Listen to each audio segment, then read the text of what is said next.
시청자 여러분 안녕하십니까. 이제 토요일 오후 시간인데요. 지금부터 전욱현의 안보정론을 시작하겠습니다.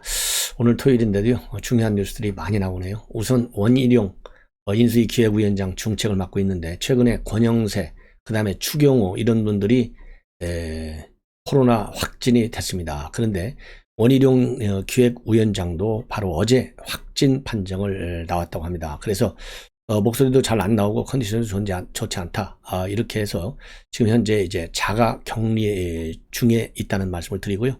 우리 시청자 여러분들께서도 각별히 이 오미크론 주의하셔야 되겠다는 말씀을 다시 한번 말씀을 드립니다.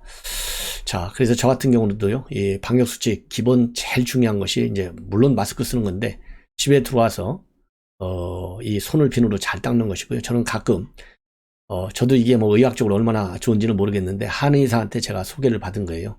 여러분들 식초 있잖아요. 식초를 이렇게 손에 좀 뿌려가지고 그거를 코로 한 뭐 1분 정도 이렇게 냄새를 맡고 있으면 코로나 균이 뭐 살아날 수가 없답니다. 그래서 저도 가끔 사람들 많이 만났을 때는 이 식초를 손에 뿌려서 그걸로 이 코로 숨쉬게 해서 냄새를 코 안으로 이제 집어 넣는 거죠. 그러면 이제 식초 성분 때문에 이 코로나 균이 죽는데요. 이건 뭐 과학적인 근거가 없는 거고, 제가 잘 아는 한의사 명의신데 그분이 추천해 줘 가지고 하고 있어요. 그래서 시청자 여러분들도 그냥 재미로 한번, 의학적으로가 아니라 재미로 한 번씩 해보는 것도 어떨까 하는 생각이 들고요.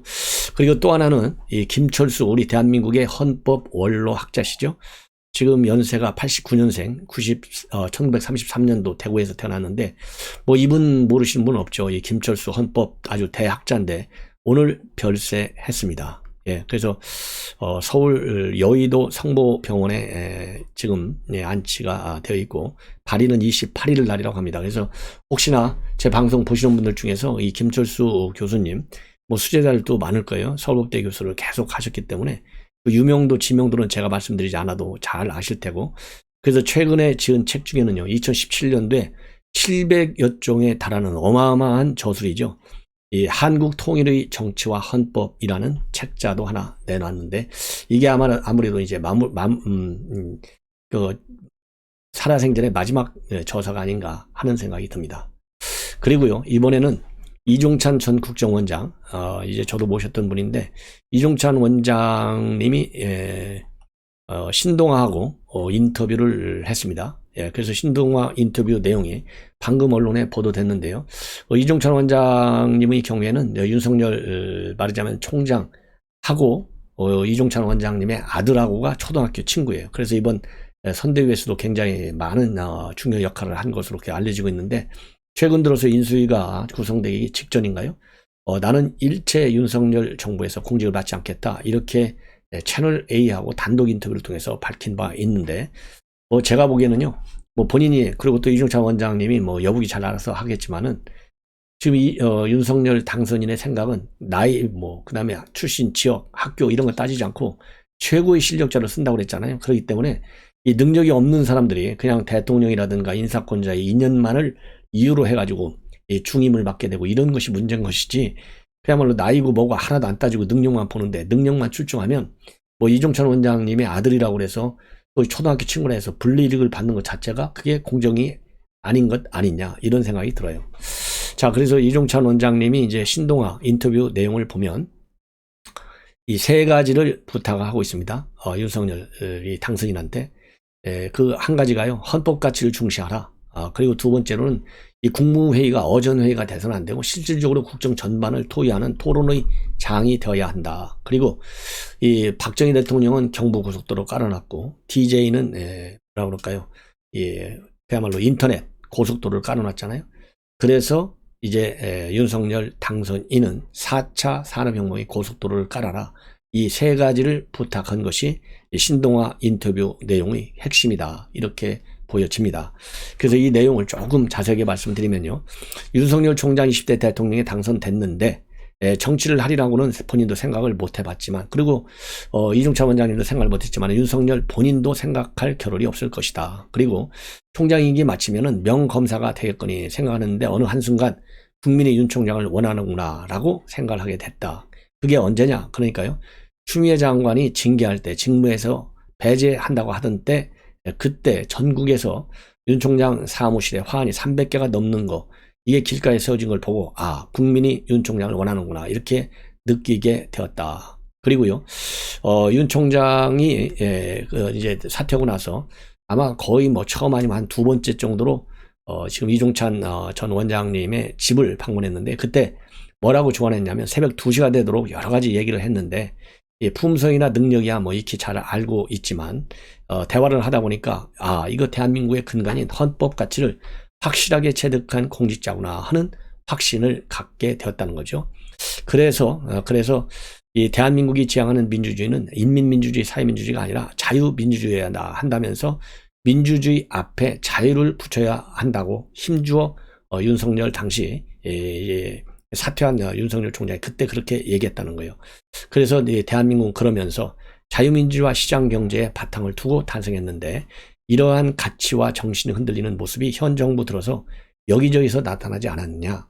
헌법 가치가 흔들리는 상황을 윤 총장이 나서서 바로잡았으면 하는 바람이 컸었다. 그리고 20대 대선은 대한민국 국채를 보존하느냐 그러지 않느냐를 판가름하는 중요한 의미가 담긴 선거였다. 이렇게 해석을 하고 있습니다. 그리고 안철수 국민당 대표로 인수위원장에 임명한 거, 이건 아주 잘된 인사고 그만큼 이 당선인이 약속을 지킨 것이다.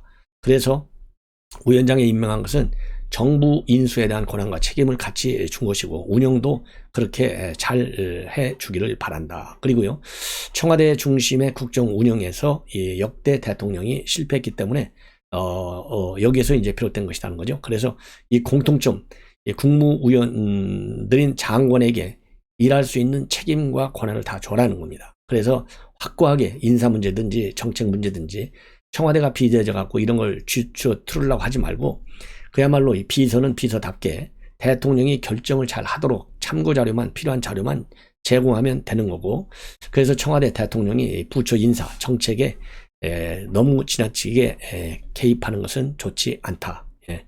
이런 입장을 내고 있고요. 그리고 이제 국무회의 활성화를 위해서 어전회의가 되지 않도록 하기 위해서는 속기록을 남겨놔야 된다. 그래서 국무위원들이 치열하게 토론을 해서 제일 좋은 정책을 만들도록 해야 될 것 아니겠느냐. 이렇게 얘기를 하고 있어요. 그래서 현안 보고회의가 아니고 토론의 장이 되어야 한다는 점을 강력히 주장하는 것 같습니다. 자, 그래서 이 대통령도 말이죠, 국무위원들의 논의 내용을 존중하면 제왕적 대통령이라는 말이 안 나올 것이다. 이렇게 얘기하고 있고요. 그리고 선진국에서는 이 키친캡이라는 말이 나오는데, 이게 바로 나라 일을 하다 보면 꼭 국무에서만 할 게 뭐가 있느냐. 그래서 뭐 대통령 관저로 찾아가서 아침밥 먹으면서도 얼마든지 논의하고 중요 의사결정을 할 수도 있는 것 아니냐. 거기서 유리한 말이 바로 키친 캐비넷이다. 그리고 나서 결정하고 나서 나중에 필요할 때 국무회의에 보고해서 추인을 하고, 이렇게 일이 역동적으로 추진이 돼야 될 것 아니겠느냐. 그러면서요, 요즘 국무회의는 조선시대 어전회의만도 못하다 일가를 하고 있어요. 그래서 과거에 어전회의 하면 전화 아니되옵니다 라면서 포신을 펴기도 하는데, 요즘은 이런 충은 아예 없어졌다는 거예요. 그냥 예스만들만 들끓고 있다는 것이죠. 이게 뭐냐, 대통령의 책임과 권한을 아래에 주지 않으니까 그런 것도 할 수도 없고, 그러다 보니까 뭐가 잘못되면 모든 책임은 결국 대통령한테 돌아오는 거다 이 말입니다. 옳은 얘기인 것 같아요. 자, 그리고요, 그리고 이제 박정희 대통령 시대의 일화를 하나 소개하고 있는데요. 박정희 대통령이 뭐라고 얘기했냐면, 장관 인사는 내가 한다. 그러니 실국장 인사는 장관이 책임지고 하라. 이런 얘기를 했다는 거예요. 그래서 장관한테 인사권을 과감하게 위임하니까 장관이 일 잘하는 실국장들은 팔탁하고, 그리고 또 실국장들은 또 실적을 대하니까 열심히 하고, 이게 잘 되는 거 아니겠느냐. 그런데 청와대가 일일이 다 개입하면 거기에 대해서 누가 무슨 대단하게 의욕을 갖고 일하겠냐, 이런 얘기예요. 책임 면할 국리만 한다는 거죠. 일은 안 하고. 그리고 윤 당선인이 이제 광화문 대통령 시대를 열겠다, 광화문을 옮긴다, 이런 얘기를 했잖아요. 그래서 이 원장님이 얘기한 듯이 이제 국정운영의 중심을 청와대가 아니라 국무회의로 옮길지 이제 한번 지켜봐야 되는데, 이와 관련해서 윤석열 당선인과 안철수 위원장이 힘을 모아서 한국 경제의 미래를 활짝 열어둘 4차 산업혁명으로 가는 고속도로를 깔아줬으면 좋겠다. 그러면서요, 박정희 대통령은 경부고속도로 깔아서 산업화 기반을 만들어줬고, BJ는 정부 고속도로를 깔아서 IT 강국을 만들어 준 거 아니냐. 그래서 윤석열 당선인이 이 벤처기업가 출신의 안철수 위원장하고 손을 잡고 4차 산업혁명으로 가는 고속도로를 깔아줬으면 좋겠다. 그렇게 해서 성공한 대통령으로 기록되길 바란다라고 얘기했는데요. 얼마 전에 이종찬 원장님이 또 인수위를 어떻게 운영하느냐에 대해서도 좋은 의견을 내놨는데요. 이번 신동아 인터뷰 내용도 제가 보기에는요. 우선 인사권 저도 뭐 공무원해봐서 하는데 청와대가 뭐 국장 과장까지 개입하는 경우도 많아요. 이렇게 해가지고는 정말 일할 맛이 안 나는 거죠. 왜냐하면 죽어라고 일했던 실무 직원들이 백없는 사람한테 밀리는 거예요. 그래서 이것도 굉장히 귀중한 조언이다 이렇게 보이고요. 그리고 국무회의는 뭐 여러분들 뭐 TV 봐서 아시겠지만은 대통령이 몇 마디 하고 보고하면서 돌아가요. 그래서 이거는 대한민국 이제 공직 풍토하고도 관련돼 있어요. 왜냐면 우리가 어렸을 때 교육받을 때도 선생님이 말씀하신 걸 따라 적기만 했지 선생님 의견하고 다르다 이렇게 토론하는 문화는 아예 대한민국은 거의 뭐 요즘은 좀 달라졌지만 없잖아요. 근데 서양 같은 경우는 초등학교 때부터 토론을 많이 해요. 그러니까 자연스럽게 이 국무회의도 토론의 장이 될 수 있는 정치적인 문화가 아주 원천적으로 딱 되어 있는 나라인데 한국은 말이죠. 뭐 이 동방예의지국이니 장의유선이 뭐 이래가지고 이 보스하면은 제왕적이에요. 뭐 학교 반장도 마찬가지.